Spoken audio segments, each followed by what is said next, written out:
Hey, what's going on, everybody? It's Aces High, and today it's the last day of my most interesting leader contest. Basically, all day for a week now, I've been posting about a world leader throughout history, from all the way back to Julius Caesar days, all the way up until now. It's going to be a present day. I warned you guys yesterday. Today is going to be a exciting day for me because it brings it closer to home, and it's one of my favorite presidents. Now, don't get me wrong, Dwight D. Eisenhower, easily my favorite president, but this guy's a hell of a lot more interesting. Let's be real. So before I get into it, if you guys haven't watched all the other videos, go back to my page, check them out, because tomorrow I'm going to post a video just reviewing everybody, and we're going to have a little vote. I'm going to have you guys vote in the comments to see who you guys think out of these 7 is the most interesting leader. So today, I'm actually going to be looking at a weird history video about Teddy Roosevelt. Hardcore facts about Teddy Roosevelt. I chose Teddy because, man, he had a strange life. I know he was born rich. He bought like fur traders' clothes so that they wouldn't make fun of him. He tried to be a politician. He joined the army just to prove himself tough. I mean, he was just he was a crazy dude. Anyway, I'm just gonna shut up, you guys. Let's get started. Theodore Roosevelt was the 26th President of the United States, the inspiration for the teddy bear, a cowboy, a police commissioner, a soldier, and an explorer.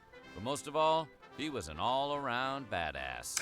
Today, we're going to take a look at the 12 most hardcore facts about Teddy Roosevelt. But before we get started, be sure to subscribe to the Weird History channel and let us know in the comments below what other U.S. presidents you would like to hear about. Okay, now is Teddy. On that note, if you guys haven't subscribed to my channel, make sure that you hit that sub button. I do have it. I do post videos every day, so why not? He used to say, the only man who never makes mistakes is the man who never does anything.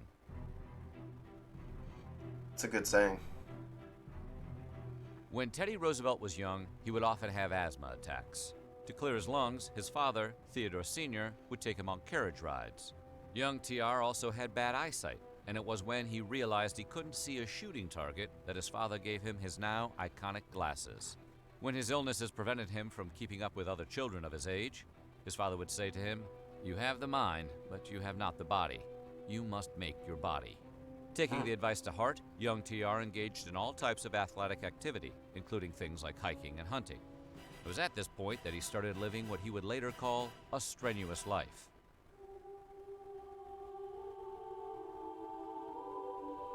For unrelated reasons, Teddy Roosevelt's wife, Alice Lee, and his mother, Mittie, both died on the same day, February 14th, 1884. The future president. That's also Valentine's Day, so that sucks. I mean, your loved one dies. Your wife dies, your mom dies, and it's a day that you're supposed to, buy gifts for your wife. That'd be rough. President grieved in the traditional way, by leaving the city behind and moving to the Wild West to become a cowboy. Okay, maybe it wasn't so traditional, but it was still his way of mourning. Probably. Anyway, TR operated a cattle ranch in the Dakotas for a few years and spent the time learning to ride, rope, and hunt. He also worked alongside more experienced men who helped him get tougher. In Roosevelt's own words, they took the snob out of him. He would later consider his time spent in the West as one of the most important periods of his life, even saying, "I never would have been president if it had not been for my experiences in North Dakota." Interesting. So you might be thinking, okay, so he worked on a ranch. But it wasn't like he was a tough-as-nails sheriff from a cowboy movie or anything like that. Well, he was. While living in North Dakota, TR became a deputy sheriff. Really? On one occasion, he pursued 3 boat thieves through a frozen river. After capturing them, he personally took them to Dickinson for trial, rather than allow them to be hanged by vigilantes. The journey took 40 hours, and Roosevelt watched the thieves the whole time, not falling asleep for even a moment. How did he keep himself awake all that time? By reading Tolstoy. That being said, he remained ready for action. According to the man himself, "I kept guard over 3 prisoners, who were huddled into a sullen group some 20 yards off, just the right distance for the buckshot in the double barrel."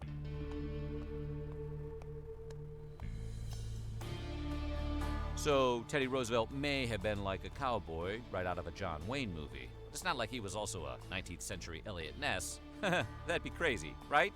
Wrong. In 1895, TR became the New York City Police Commissioner, and in his 2 years in the post, he made quite the impact.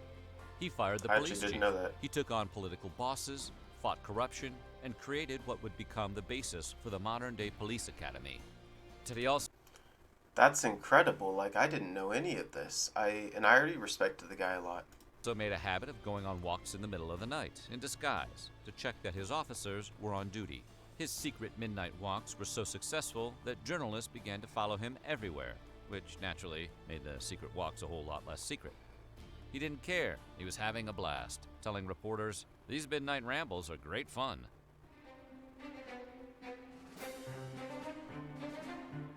As if frontier cowboy and big city police commissioner weren't enough, Teddy Roosevelt was also a war hero. While serving with the Rough Riders, TR led the charge up Kettle Hill during the notoriously bloody Battle of San Juan Hill in the Spanish-American War. TR had the See, from a point of view of Americans, at least for most Americans, if you bring up Teddy Roosevelt, well, I'm not going to lie, a lot of Americans would confuse Teddy Roosevelt with Franklin Roosevelt, one of our other presidents. But if you bring up Teddy Roosevelt, they're either going to say, oh yeah, he started the national parks, or oh yeah, the Rough Rider. Those are the two things that they know, but I'm really interested to just learn everything else about him. the only horse and led it back and forth between the guns at the front of the advance. And then, when his horse got injured, Roosevelt just continued, on foot. The most important thing to note, though, is this. The entire advancement of the Rough Riders up Kettle Hill was TR's call. He received no orders from his superiors. According to TR himself, he was basically asking his men to do a deed that many European military thinkers believed to be impossible, saying, that is, to attack over open ground an unshaken infantry army with the best modern repeating rifles behind a formidable system of entrenchments.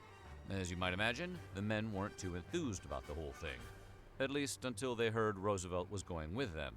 In his own words, the only way to get them to do it in the way it had to be done was to lead them myself. You don't see that often. That just shows a sign of a really good leader, in my opinion. If you're not afraid to be up on the battlefront yourself, I understand not all leaders can be on the fronts because you lose your general or something and everything can fall to crap, but there's just so many times where you see the leaders are charging in at the front of the battle, and to me that really shows a good leader. Most men only have one thing on their mind during their honeymoon: mountaineering. Wait, what? Okay, at least Teddy Roosevelt did. So while he did spend a great deal of his honeymoon with his wife, he also made sure he found time to sneak away on his own to climb the Matterhorn. No word on how Alice Lee felt about the whole thing, but we imagine that if her husband had to be sneaking out on their honeymoon to see someone, he was probably glad it was a 200-million-year-old Swiss mountain.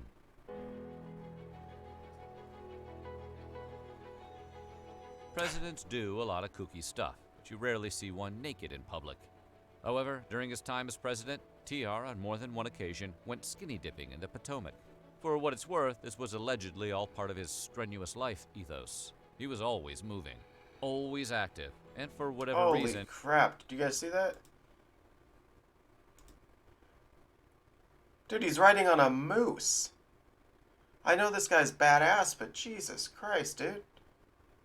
It's a moose.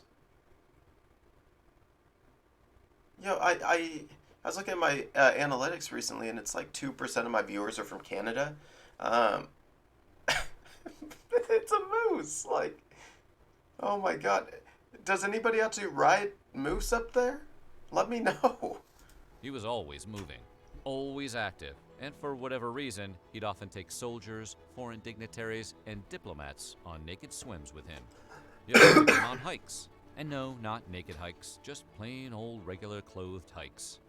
In his own words, I chose a route which gave us the hardest climbing along the rocks and the deepest crossings of the creek, and my army friends enjoyed it hugely.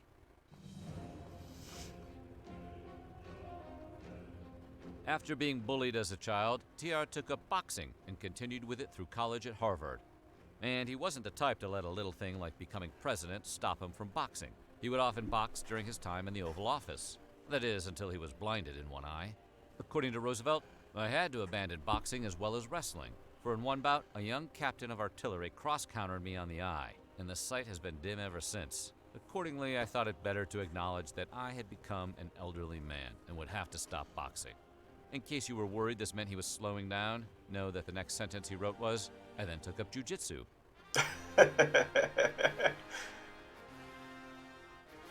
Football has always been a rough sport, but back in the day, it was potentially very deadly. And when we say football in this video, they are talking about American football. In 1904 alone, there were 18 football-related deaths and 159 serious injuries. In order for the sport to survive, modern rules needed to be put in place. As such, Roosevelt invited the head coaches of the top collegiate teams to the White House on several occasions, strongly urging them to reconsider the rules of the game. He wrote at the time that his goal was not to emasculate the game, but simply to make it less lethal. His efforts worked, and by 1906, rule changes to the game of football were implemented, getting rid of the unnecessary violence and even allowing the forward pass. On the whole affair, Roosevelt said, I believe in rough games and in rough, manly sports. I do not feel any particular sympathy for the person who gets battered about a good deal, so long as it's not fatal.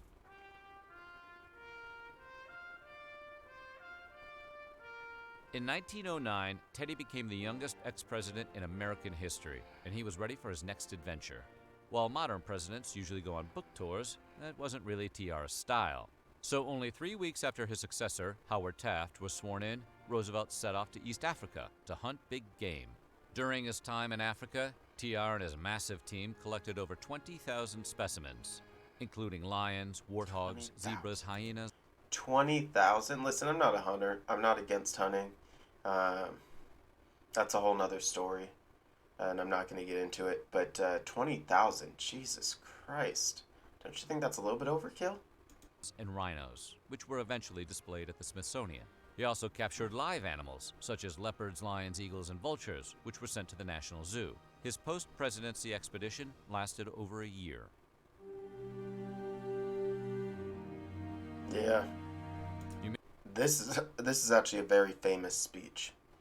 You may remember this from a previous Weird History video, but in 1912, TR was running for president as the candidate of the Bull Moose Party. One day, on his way to give a speech, a man named John Schrank fired a Colt 38 at Roosevelt's chest from a distance of 4 or 5 feet.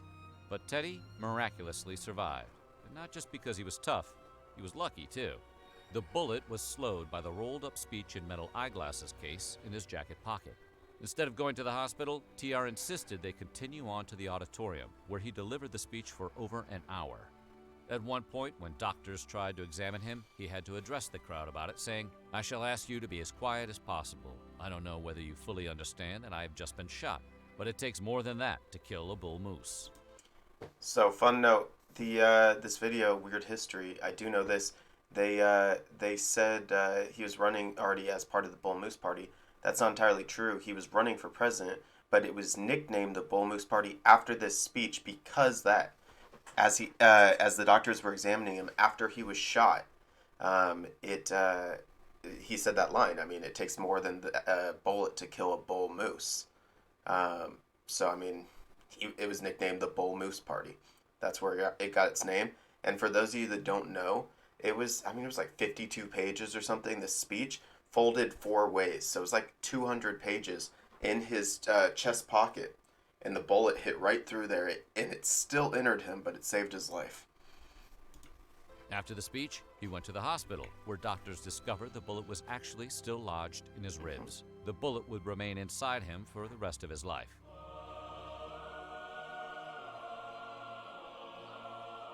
Devastated after losing his final presidential election, Teddy once again dealt with his grief in a solemn and dignified manner. Just kidding, he went on another crazy adventure. Accompanied by his son Kermit and famed explorer Colonel Candido Rondon, TR set off on a journey down an uncharted anaconda and piranha-infested river in South America known as the River of Doubt. The expedition didn't go so hot. They lost 5 of 7 canoes and came in dangerously close proximity to cannibalistic tribes. One sailor died in the rapids. Another was murdered by a crew member gone mad. Teddy cut his leg trying to cross the river in order to free 2 jammed canoes. His injury led to an infection, which then led to a fever. Near death, he pleaded with his son to leave him behind, but Kermit refused. And yeah, he had a son named Kermit. In the end, TR did finish the journey. At least most of them did. He finished the trip 60 pounds lighter than he started it. So what do you think? What do you Alright, like you or guys, dislike? let's have a talk about this. Um, yeah, I mean, Teddy Roosevelt, great guy, uh, incredibly important president.